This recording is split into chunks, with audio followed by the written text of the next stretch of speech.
Good day, everyone. Hope you're doing well, and greetings today, not in the office, not even in Dubai. It is in Greece, Athens, and behind me is a very historical area.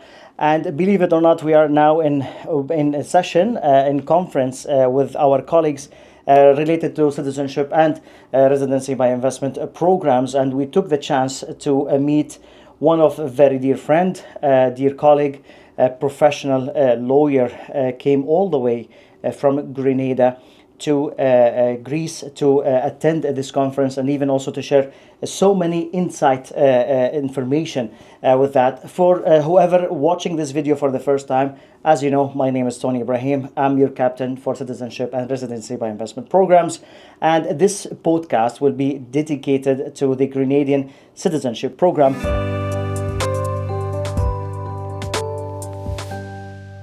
So let's say once the application is submitted, and then within 24 hours, if all the documents are correct, and then the IMA, the agency, reviewed it, and then they give us the notification with the reference number. In the IMA, how the process goes? It goes to due diligence. And as I indicated, we do 5 levels of due diligence. Mm-hmm. So does it mean five due diligence companies? 5 different, completely different. Because different we have companies? Yes. Mm-hmm. We have JRCC, which is the regional body. Yes. That's the final one, right? That's, well, they're all doing it. Okay. So, but there are 2 components. If JRCC says no, it's no. Absolutely. Absolutely. It doesn't matter what the international due diligence provider says. It's going to be no. And this is common with all the Caribbean islands, all right? Of the Caribbean all the citizenship islands. programs. All that of the GRCC is the main factor to approve or to deny the application. That is correct. We have our, what is called the FIU in Grenada, mm-hmm. the Financial Intelligence Unit, and they do that. We have the international due diligence provider, mm-hmm. and they do the desktop. And then we have the, what you would call the underground due mm-hmm. diligence providers, where they actually have persons on the ground going in to investigate you and do things. And checking if you're really living in that home. That is correct. Really going to that office. This is your office and so on. Or if you live in a completely different country, you have given us this address and you don't exist at that country. Mm-hmm. So we actually have the on-ground due diligence providers. And then Grenada, there's a component where the U.S. Home Office, because we have the E2 visa. Yes. So there are times where the U.S. Home Office will do due diligence. Mm-hmm. So Grenada's program, as I say to persons, with the amount of cleansing you get, when you really pass our due diligence and you attain our citizenship, you are in good standing. Very good standing. Totally agree. And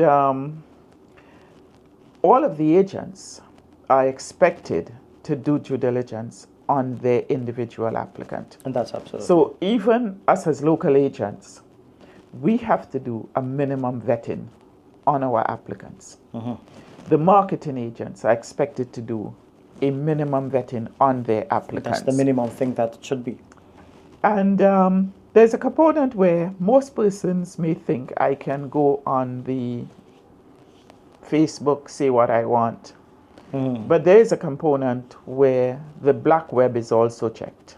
Okay. Whoa. Yes. Wow. The black web is checked. So it's not a question that you go on Facebook, you say what you want, and then you delete it and it disappears. Mm. It's recorded somewhere. It's recorded somewhere. And if it's found on the black web, you never can tell.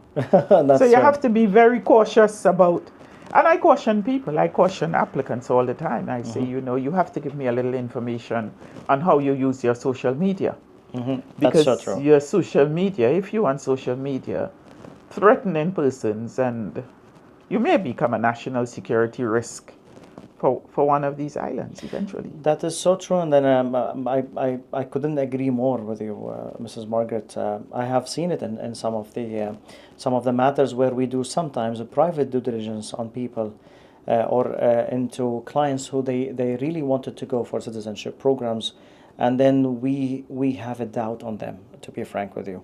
And then before onboarding them, we do from licensed companies a due diligence report with them. Yes. And what I have seen, and the common thing about all the due diligence report, I have done it throughout my career, is the social media plays very big factor whether to identify the person if he is a good person or not. It's not only watching and not only, let's say, posting something. It's just nowadays even viewing things, whether it is in YouTube as example or in Yes. any other social media platform. Yes.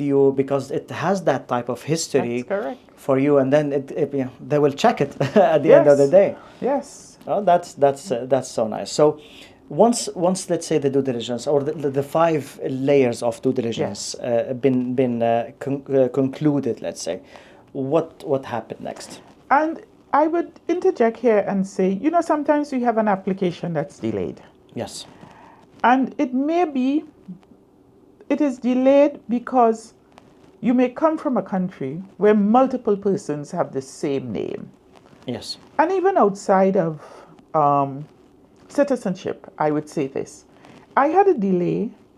So in Grenada, if a person who is not a citizen is applying to purchase property, you get what is called an alien landholding license. And I had a situation where that alien license was delayed. And it turned out that they had the same name, born on the same date. Wow. As a criminal. And so that alien license was delayed for a very long time because they were trying to make the distinction. Eventually, I met with the then Prime Minister of the day, and I had a meeting with him, and I said, I can't understand why this application is being delayed. Because, of course, as Minister of National Security, which is generally a Prime Minister in the islands, he said, Margaret, why do you want this criminal in Grenada? I said, but he's not. He said, really? He said, and in those days, we didn't do strict due diligence. So I was able to create the distinction between the criminal, my crippled client, my client who was trying to come to live out his days in the warmth of Grenada from England, and the one who was still in jail. Okay. So I'm just saying that sometimes you may names. have a delay on due diligence, and it's not necessarily bad. It is just that depending on the region, depending what's going on in that jurisdiction, they need to dig down deeper. But Absolutely. moving beyond due diligence, so once due diligence is done on you, whether good or bad, you get the opportunity for an interview. That's true. This is a new component which was introduced last year, Yes. 2024. And that again is an automated thing. So you get an invitation, and what again creates a delay, persons get an invitation and they never respond to the date. Yes. So you get an invitation suggesting a date. You never come back to confirm, yes, I'll be there on that date. And as you know, the interview can be done in multiple languages. True. And on your interview form with your application, you clearly state what's the language. Some persons don't fill that spot. And again, or they fill it, but that's not the language they're proficient in. So you may have someone who speaks Spanish and they put English, but they are not proficient enough in English to do the interview in English. Okay. So then they want to change to Spanish. So those are things that may cause delays. Always. But there are ways to resolve it. So for instance, if you're not getting your interview date or if you miss your interview date, you communicate with your local agent. We then indicate to the Migration Agency, IMA, this client is waiting on an interview. They'll immediately have another invitation sent to them. Hopefully they see it this time. Yeah, right. So neither the marketing agent or the local agent is allowed to be a part of that how interview. That interview occurs, process, when that interview occurs. So it is for the applicant to be diligent. True. And to ensure that they see the email that would be sent to them That is for so the true. interview process. And the interview process is, there's one where they send you some questions, you answer it, and they may not come back to you to do a second tier. And the second tier is where they speak to you online and Physical, they actually yeah. ask you questions, you know. And all you have to do is answer those questions truthfully. Absolutely, absolutely. And this is what I can tell you with my expertise with the 5 Caribbean islands, that only Grenada in a way that they have 2 layers of interviews, that the one that by phone call Yes. first, and Yes. then second by a video call. Yes. I haven't seen it in other islands, to be frank with you, in terms of interview process. Yes. So after the interview process, So after the interview process, then the application goes to we have what is called a due diligence officer within the unit. So due diligence goes in, the interview goes in, and that due diligence officer then reviews your due diligence report and makes the recommendation to the CEO.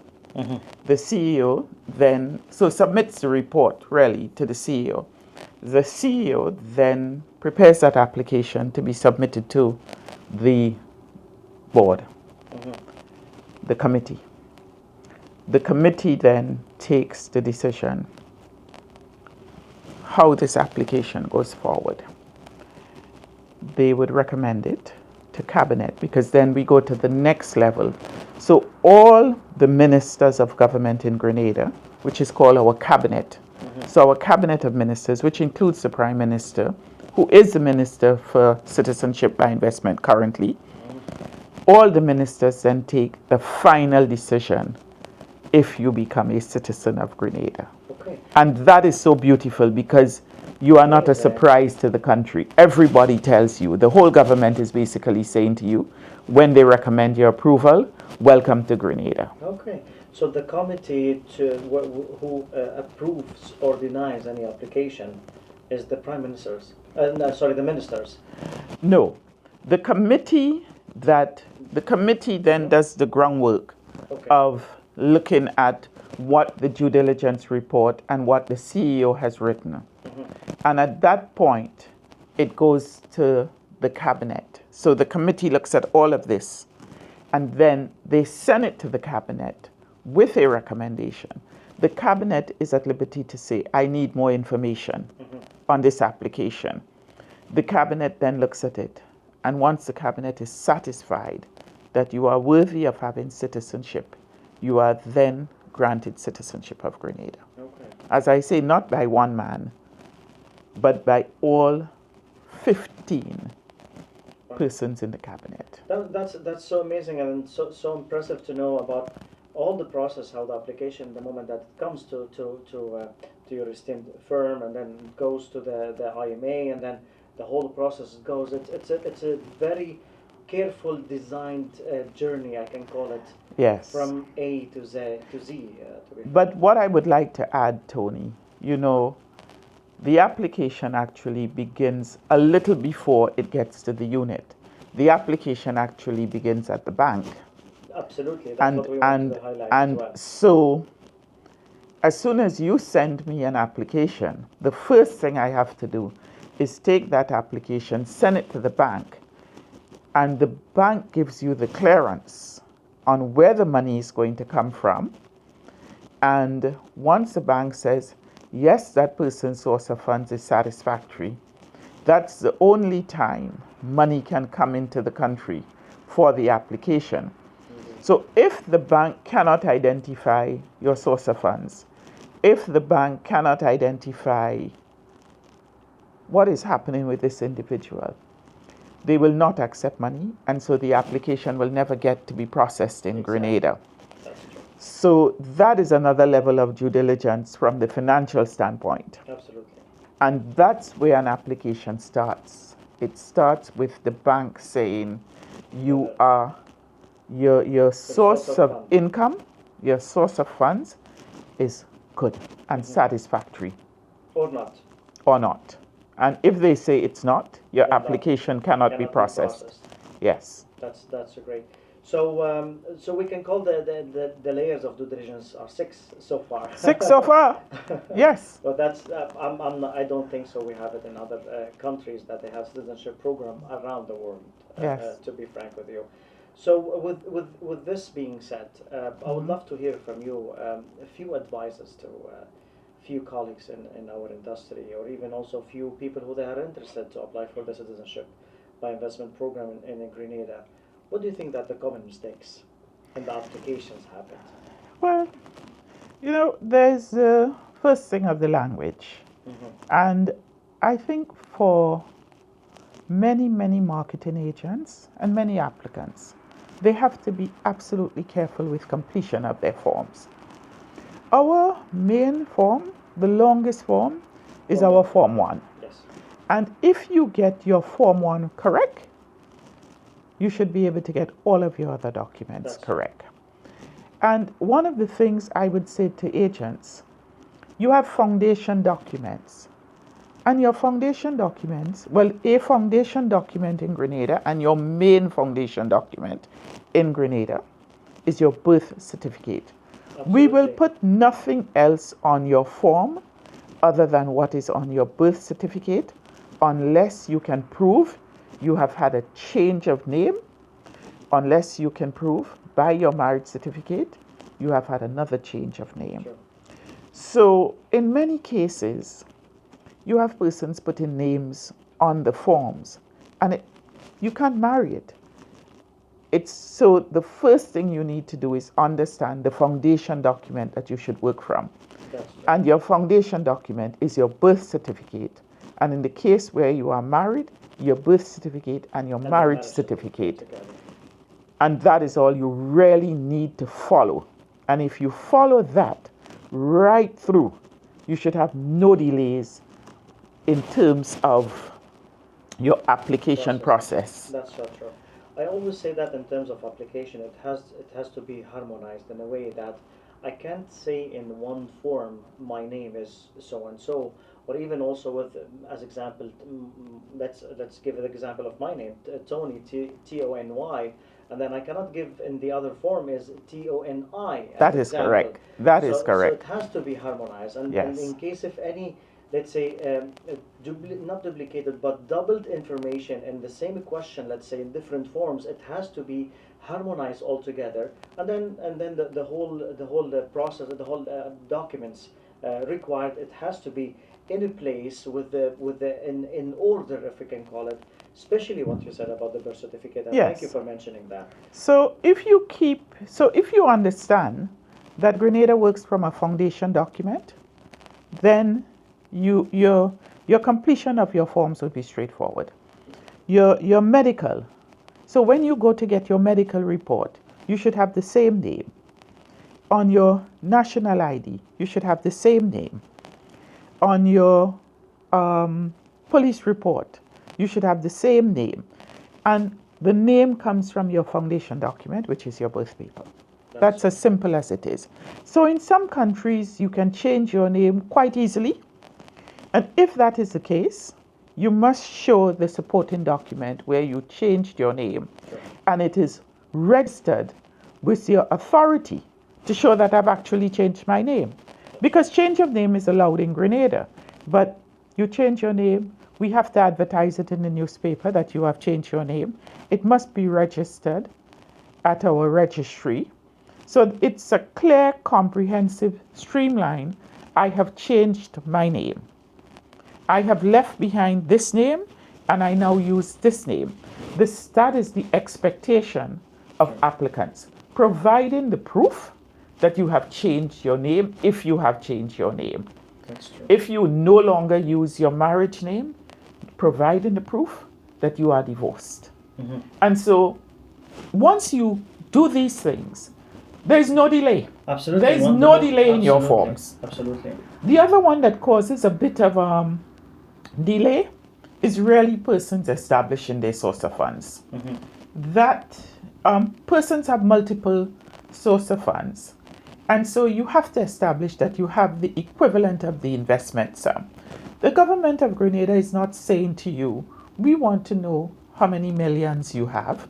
That is for the citizens by invitation. Sure. But for the ordinary person seeking to invest, you must show clearly how you accumulated that revenue and that you actually have that revenue available once you are approved to make your investment. Mm-hmm. So you can't sit down and say, I'm going to have that revenue in another 4 months. Maybe I have it. Maybe my granny died. Mm-hmm. Maybe I get an inheritance. You must be able to establish, I'm coming forward, I'm doing citizenship by investment. I have the revenue I see required to make that investment. That's so true. I'm talking about the investment and the approvals that out of the 5 Caribbean islands, and I believe that any other citizenship programs in the world, Grenada is the only country that the moment that your application has been approved, you have only 30 days. 30 days. To transfer the funds. That is correct. Otherwise, the approval letter will be cancelled. And that is why it is so important at the outset for Grenada to establish that you have these monies readily available. Absolutely. Once you have your approval to pay. And one of the things Grenada don't do, we just ask you to prove it. We will not collect your revenue from you in advance. We are not allowed to. The bank will not take in all of your monies in advance. The bank takes your money in 2 tranches. Your initial submission fees and whatever professional fees you have to pay. And then once you approve, they take your investment sums and whatever additional professional fees you have to pay. Sure. So that means that it is for the marketing agent and the applicant to ensure that they have their monies readily available. And in Grenada now, we are processing the applications in 90 days. Mm-hmm. So you just have to make sure. Absolutely. That you have prepare that money your ready. Application, or let your agency or firm prepare the application in the best way possible, and then provide all the documents. Do not hide any information. The moment that you provide it to the unit with the 5 layers of due diligence, along with the bank as well, yes. There is no reasons, let's say, to delay your application at the end. No. We allow me to say that I have finished all my questions related to the citizenship program, but I really I've got a few things that really touch my heart, especially today. Yes. And even also previously when we went with a nice dinner, and it was a pleasure hosting you and my fellow Richard, your husband, in the house. So today you give me a pen. Yes. And the pen, it says like a Grenada and so on, and yes. I really like the pen. And then of course your company and so on. Even also when you went to Dubai that time, you give us like marketing materials. Yes. And you always insist to say that it is a Grenadian. Yes. Made by Grenadians. That is correct. And it has been bought, because I thought that you may get it from somewhere else. No. It could be cheaper. It could be, I don't know, anything else. But you always wanted things to be a purchase, or let's say benefit to Grenadians. My question is quite big though, but what Grenada means to you? Grenada is home, a beautiful home that we as Grenadians must develop, maintain, support our industries, and welcome our new citizens to do the same as we do, because we want our new citizens to integrate, to become part of us. Sure. And to see Grenada as home, because we have invited you to do this. We just don't want your dollars. We want you to be a part and to develop. Let's be realistic. Grenada is a population of 100,000, 20 miles long, 12 miles wide. What is that in the general scheme of things? Sure. In terms of exposure, we don't build bridges. We don't build high-rise buildings. We don't build mega things.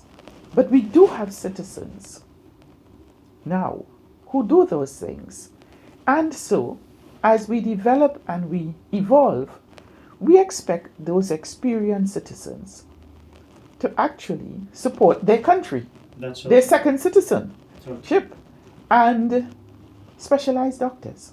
We have wonderful doctors at home. But as some persons say, if you have a doctor that is doing a surgery on a finger 12 times a day, as opposed to one who is doing a surgery on a finger once per month, Absolutely. who's the specialist? Practice, of course, comes with the more operations. And so, for me, I see my country as a place of opportunity. True. Not just for myself, because I've lived there all my life. I only left to go to school and to come back. So I was born there. I left to do my A-levels overseas and my law degree. And then I was back home to continue to build my nation. I do have 2 immigrant parents. So I'm the child of immigrant parents. Okay. My father being from Barbados, my mother being from St. Vincent. And they arrived in Grenada in the 50s and never left. Okay. They never left. That's good to know. I didn't know that. Yes. So, I see persons with second citizenship as how my parents came and helped build. My father built a large law firm of 3 daughters and himself for the island. And he ended at the top of the ladder as the chief registrar for Grenada and the Associated States at the time. So, as having a second citizenship, you have opportunity to be a part of the country that you have your second citizenship in. That is so amazing and so touchy to be honest with you. This question, what I have asked you, to be honest, was in the plan. It just came in my mind. Yes.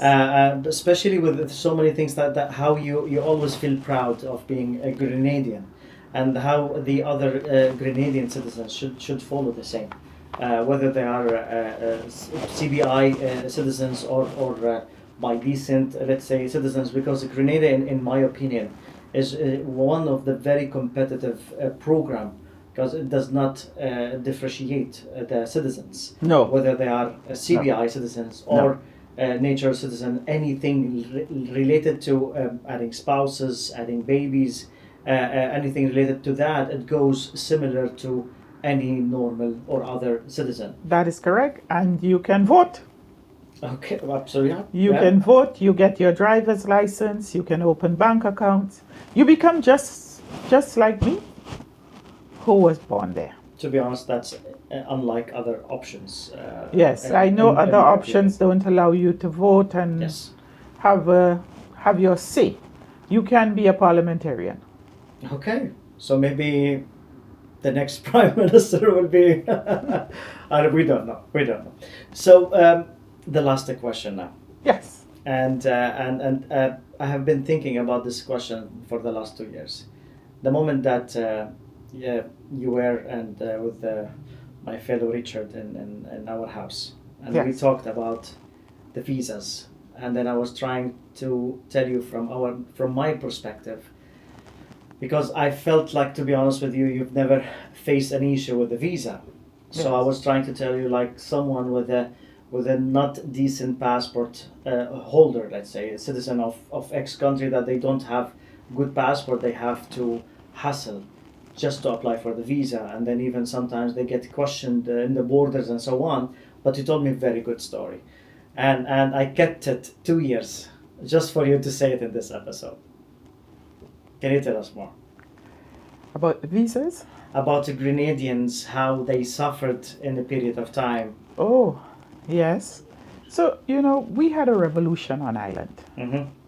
And our revolution did not end well. The revolution ended with a split in the head of the parties, and the head of the party and the second man actually executing the first man. Okay.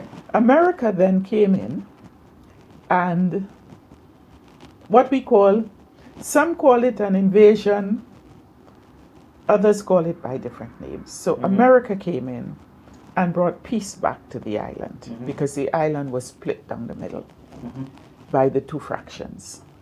Radical communists and more or less semi-communist. And the island was split. So in that regard, we then became, what I could say at that point in time, we then became semi-persona non grata with our neighbors. And Trinidad, our closest neighbor, decided to put a visa on Grenadians. Okay. And so we as Grenadians could not go 20 minutes away by aeroplane to Trinidad without getting a visa. And I will tell you this, in the 60s, in the 70s, a lot of Trinidad had a booming economy. And a lot of Grenadians went to Trinidad to live, to better themselves. And so for us, Trinidad was like the next Grenada, was like a bigger Grenada. Because everybody had a first cousin there, everybody had a sister there, uncle there, aunt there. And all of a sudden you discovered you could not go to this country. The restriction was there was a visa on us. And then you told me that even also the moment, even if the visa granted, the moment that you reached the airport. Oh yes, you were then quizzed. You were then quizzed with the possibility of being turned back. For a few hours. I mean, you took a flight 20 minutes away, you got a visa, you took a flight 20 minutes away, and you could be turned back. Because if when you were quizzed at the border, they didn't like your answers, you were turned back. Yeah. And you know, today, to this day, I will say this. As you know, a visa is a privilege that is given to you by a country to enter. Sure. And as I say, you always have to keep your nose clean. That's so true. You always have to keep yourself in, nothing hides nowadays with the whole internet and everything else. And visas, sometimes we don't know why we get denied, but the only recommendation for me is that you always try to do what you say on your application form for a visa. There's no hiding. That is so true. There's no hiding. That is so true. Mrs. Margaret, allow me to ask you what you can deliver or give a message to all the fellow Grenadian citizens around the world to come to Grenada and to invest. Your last message to all the Grenadian citizens who they live abroad. I would say we have 12 sectors which our Investment Development Corporation has issued to us to say we have 12 sectors that really need developing. And I could share the 12 sectors with all the Grenadians around the world and invite them to develop, because the government, through the Grenada Investment Development Corporation, GIDC, you can go online and see them. Yes. They have identified the sectors that really need support and need developing in Grenada.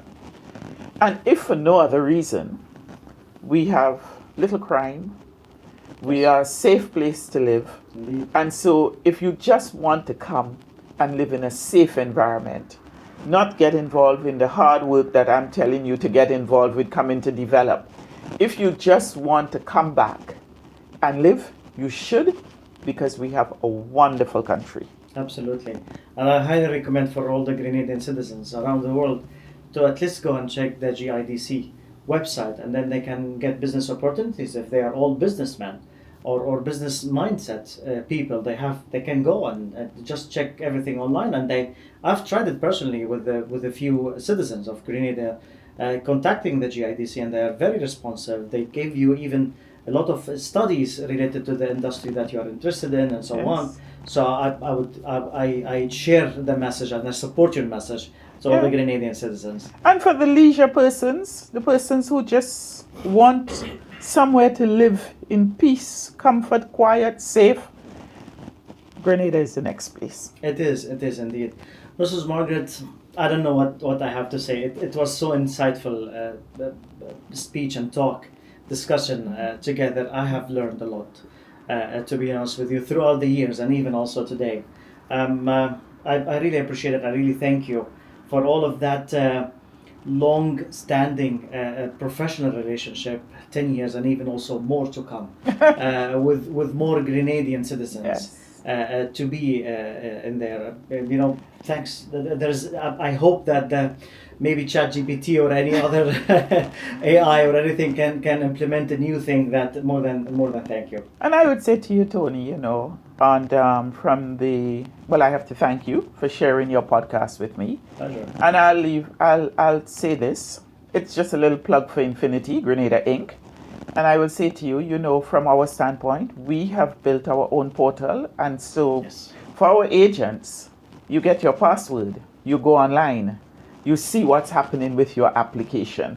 That's true. And on the portal, we also have your frequently asked questions. So as soon as you ask us a question, we put it up there so everyone can have the benefit of having those frequently asked questions. And then the guidelines of the forums as well. And you can the stages of the process. You can see the stages of the process. You can also see a video about Grenada, which you can share with your clients. Yeah. And you can see a video about Infinity and the services, which you can also share with your applicants. So they are not coming to a strange place. True. We have sports. We have a great university. Of course. And it's a medical school. It's a US-based medical school, St. George's University. We also have a very competent police force. True. That just put out some statistics of all the issues they have had, all whatever little minor issues. They have solved 78% of them last year and keep going.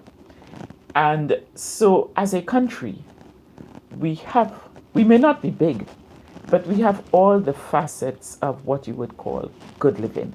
That's great. What a great sentence, to be honest, to finish our podcast together. Looking forward to seeing you in Grenada.